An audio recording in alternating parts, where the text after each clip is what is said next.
Okay. And so Charley Miller believes we make the path by walking together. He's known as a game designer, serial entrepreneur, and person fascinated by people working in alignment to achieve hard things. He's been in the New York Times for his game and the Chronicle of Philanthropy for his projects, and most recently in Thesis Driven for the unique model behind Maybe It's Fate. His technology and collaborations have spanned from will.i.am to the United Nations, to the BBC, to the University of Louisville. He loves exploring new ideas. He loves his family more. It's very sweet. With that, Charley, do I just go to silent? Is that my silent button? Okay, and I'm unmuted now. I hope you hear me all right. All right, thank you, Frank. Let's do this. So, yeah, I'm thrilled and humbled to be presenting with Frank, Ann, and Matt. I am Charley Miller, and I'm talking about how the aesthetics of something can change over time without changing at all. I didn't really want to be presenting, and Maybe It's Fate's first laser talk, but Rebecca twisted my arm since the theme centered on art, games, and aesthetics, and she knows I have some opinions. I'm not a researcher. I'm hardly an artist. I do make games that range from urban games to tabletop games to several games for Hasbro that blend toys and software. I'm better known as the co-founder of TouchCast, Org Vitals, and now Maybe It's Fate here in Louisville, Kentucky. Next slide. Uh-oh. Uh-oh. Just click on the slide and then they're over. Oh. There you go. Yay. All right, let's jump in. I'm using the word jump intentionally because Michael Jordan is such an easy reference to describe being in the zone. Have you ever watched the master of something seemingly lose consciousness as they perform? That's being in the zone. The zone is like a heightened Zen flow state where a master shows us things we've never seen performed. Yet I bet you have found the flow state, maybe even today at work, doing something where you forgot about the outside world, fully concentrated, losing track of time. The flow state is time travel. It's energy giving, it's pleasure. But to understand all of that, let's take a step back and dissect flow for a minute. Popularized by the psychologist Mihaly Csikszentmihalyi, the flow state sits between the challenge of performing the thing and one's capability to perform the thing. Too challenging, the task is frustrating. Too easy, and the task is boring. When the challenge is slightly above our capability and continues to grow, and our capability grows, and one can grow in that flow of the task. I was introduced to this while studying game design with Frank Plantz at NYU's ITP program. From there, I found this concept applicable to how we encounter burnout in the workplace, to how we scaffold learning effectively. Tonight, I want to apply this concept to the pleasure of experiencing art and things crafted, because the flow state is really pleasurable. It can be transformative, hypnotic, and even an out-of-body experience. Now, I want to pause for a minute to talk about pizza and poetry. I'm not really sure what pizza and poetry have in common, so don't read too much into my Venn diagram. I will say I sit in the middle, as someone who adores good pizza and good poetry, and I have two quick stories about each. We'll start with pizza. Pizza comes in so many varieties. And if we were to make a list, we'd probably start shouting out styles of pizza, like a New York or Connecticut slice, or a wood oven pie, or a Chicago deep dish. We love labels. And even when it comes to the aesthetics of something like crafted pizza, we give it a label that captures the style. But style doesn't account for time. We don't have language for understanding aesthetics over time, really. And rarely does anyone consider the feelings of experiencing a crafted thing's aesthetics over the course of one's own time. The two best pizzas I've ever consumed, and on both of these occasions, I ate the entire pizza by myself, were these two. One, summer in Fairbanks, Alaska, after 10 days of hiking in the Brooks Range in Anwar, with very little food and nearly being forgotten by my bush pilot, I ate a pizza on a patio outside a local joint in Fairbanks, and it was amazing. On a normal day, it was probably just good pizza. But on that day, that famished, it was the best pizza.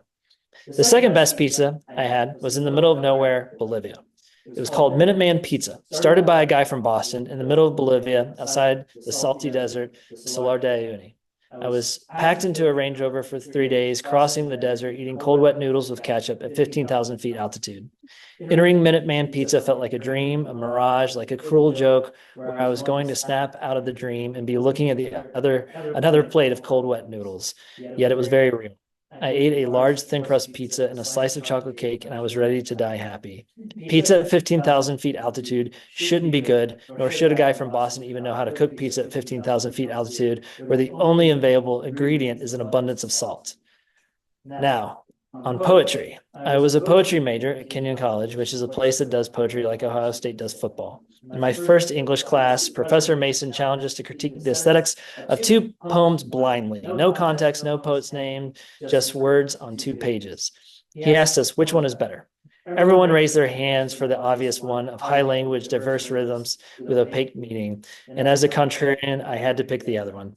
Professor enjoyed chewing me up and spitting me out as he revealed I picked the inside of a Hallmark card while the others picked the bona fide poem. It didn't faze me. Sometimes we're in the mood for filet mignon, and sometimes we just need a damn good cheeseburger. What I can tell you, 28 years since that class, is that Professor Mason missed out on thinking about the aesthetics of those poems in the context of time.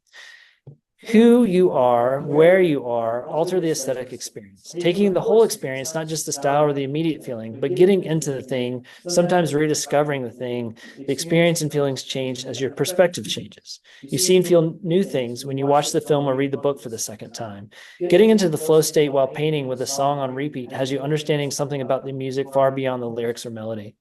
Starving yourself before you eat pizza will change the quality of that pizza's experience for you. And you can play this game at home.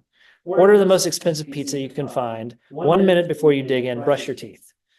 That pizza, despite its wonderful taste, smells, presentation, will absolutely be the worst pizza experience of your life. I'm sure this is obvious. Also obvious, the flow state teaches us when we need to be challenged to be deeply engaged. We know art challenges us. When we think back to the flow state, the challenge of deconstructing the painting or figuring out the murder in the novel, the healthy tension is what captivates us. Yet I surmise there's more to the challenge than we realize. Let's go back to Michael Jordan. At the peak of his career, Jordan retired from basketball and attempted to become a baseball player. Nothing about the aesthetics of basketball changed. Yet Jordan needed a new challenge, and there was nothing left for him to prove on the basketball court. How we show up matters, and we don't have all that much control over it. At Org Vitals, I study data all the time on burnout for employers. We've isolated 13 types of burnout that range from commuting to work burnout to existential crisis burnout to caregiving burnout to workplace stress burnout. No one performs burned out. No one finds flow burnout. A good new challenge is a great way to re-engage someone, just like Jordan jumped to baseball. There's more to his story. Jordan's father was murdered in the year before he retired. You can imagine how that event impacted how he approached all things in life, and his desires adjusted. So what do my tales of pizza and poetry have to do with the flow state? Thinking about experiences like enjoying a poem or a pizza or a game or a movie, I want to add a third vector to this graph that represents me over time to better understand how I experience me over time to better understand how I experience that artwork. Most artworks don't change, but all of us here are constantly in motion, constantly evolving. And I should note Anne Peabody's artwork apparently does change quite a bit. So there's my asterisk. Therefore, any artwork's aesthetic is not just a style to be labeled, but a series of personal moments over time where a unique experience emerges, feeling slightly different to everyone. So maybe my talk is burning you out on aesthetics and flow, or maybe you're hungry and all this talk of pizza has you Googling and you missed half my talk. I will end it here with a final and you missed half my talk. I will end it here with a final thought. Maybe flow isn't just a journey between challenge and capability. Maybe there's also a heavy dose of serendipity, where you, as the arts audience, shows up in the right place in the right way to feel things in the right way. Like a good joke, timing is everything, and your personal timing desires will have a massive impact on finding and sustaining deep engagement. Thank you very much. Good job. Cool. Thank you, Charlie. You're welcome. Hey. That was great. You might, is your mic's on? Yeah, you're good. My mic on? Yeah, you're good. My mic's on. Yeah. Okay, good. Good. Don't know why that tells me my mic's on if I look at the It screen. knows you're talking. It knows I'm talking. Fun, very Charlie style talk. So all you're saying is we just have to starve people of art for them to appreciate our Exactly. art, right? Guys, Yes. we're doing it wrong.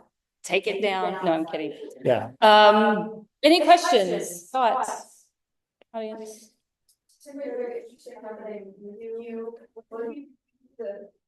Computer turned on you. Uh-huh. You, the computer turned on you. You, behind you, and you're also. Oh, that's A cool. reflection in the window.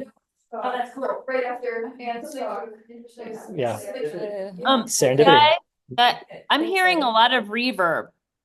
Valerie. Valerie. Yeah. Yeah.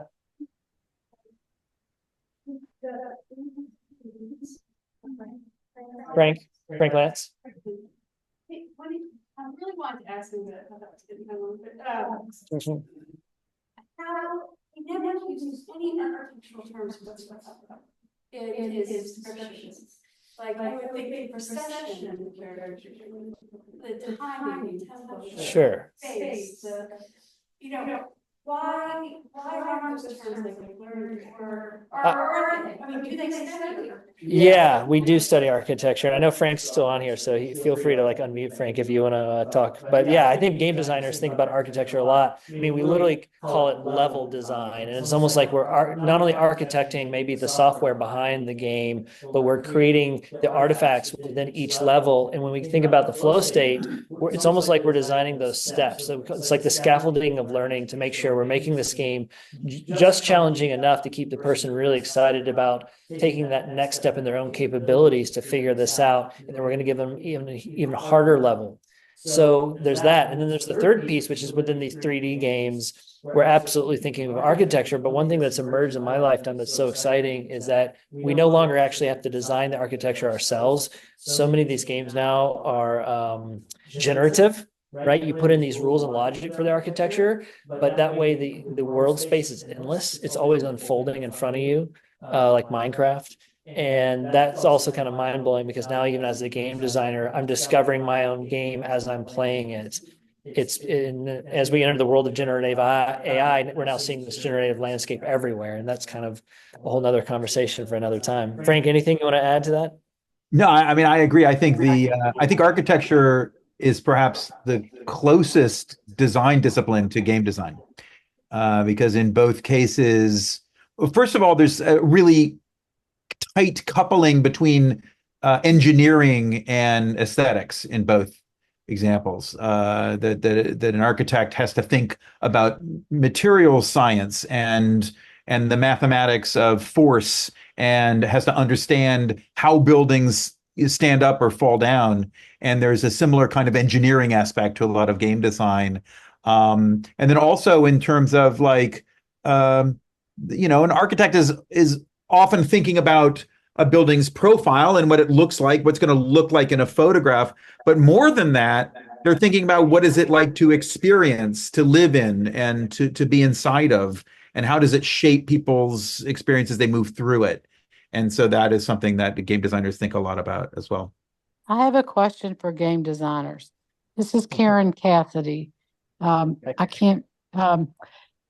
So I love this. Maybe it's fate idea of building a social community where people gather. I wonder if game designers think about that as well when they're designing games, or is it just designing for the solo player? Do you just, when you design them, are you designing them for players to play together, or is it just for the solo player? I mean, I'll jump in, Charlie, and then if you don't mind. Yeah, I do think that there is a lot of game design that is explicitly about social interaction. And if you think about the history of games, before there were video games and computer games, Yes, all right. games were a form of stylized social interaction. They were almost Yes. closer to dance than anything else. Like, how do we design a set of rules for how people's bodies interact with each other in a space? Do you know what I mean? Or how people's minds interact. If you think about the board game, a strategy game, it's about designing a dance between two minds that are making choices and decisions and kind of in real time creating puzzles for each other. So it's very explicitly social. And then I think in some ways, I wish there was a deeper commitment to that legacy. And I think too often video games are, too many of them are thought of as being a kind of content for an individual to consume, instead of being a space of interaction between between people and a kind of deeply social interaction. But I think both aspects are present in computer game design. And I'll tack on one idea to that, which I studied with Frank about. So let me turn this phone down. I studied folk games, right? This idea of almost like these games between people where the rules emerge between them, right? And it's passed on to social circle, generation to generation. And what's interesting about that is those rules really aren't being designed by a person. They're being designed by these players. And that kind of gets back to, I think, Frank, what you were talking about earlier, almost in the evolution context, where these games do evolve. They change, the rules changes, the etiquette changes, but it's because of these social groups constructing the game as that game plays out through their community. And I will just add to that, that activity of kind of that folk game design that is done by a community of players, it's not done by a professional game designer at all, that is still alive and well. And it's still present as one of the threads in video games, as an important, maybe the most important thread in video games. If you look at the biggest and most successful video games, often they're not the work of professional game designers, but they are the result of this kind of process. Games like League of Legends, is an example of this. It's a folk game. There really is not a single game designer who invented that game. And it's like the video game equivalent of baseball. League of Legends is just like, if you don't know about League of Legends, you could just assume that anyone you know who's 20 years old or younger just has it as a part of their life. It's just this kind of thing that's just an American pastime now. But even Minecraft, we looked at Minecraft before. Even Minecraft has this legacy. Because Minecraft, Minecraft is the result of one guy, Zach Barth, who designed a game called Infiniminer, and then another guy who was part of the community of players, Marcus Persson, Notch, who was playing it, and the players were like, you know what, you should make this game more like this, and Zach was like, I don't want to do that, and they were like, okay, well, we'll do it. And so it already has this kind of process of a kind of folk design process. So it's still alive and well. Great. Well, we should probably jump to maths. Cool. Any more? Oh, I'm feedback there, right? Yeah. Sure. Go the compute. Charley. No, thanks.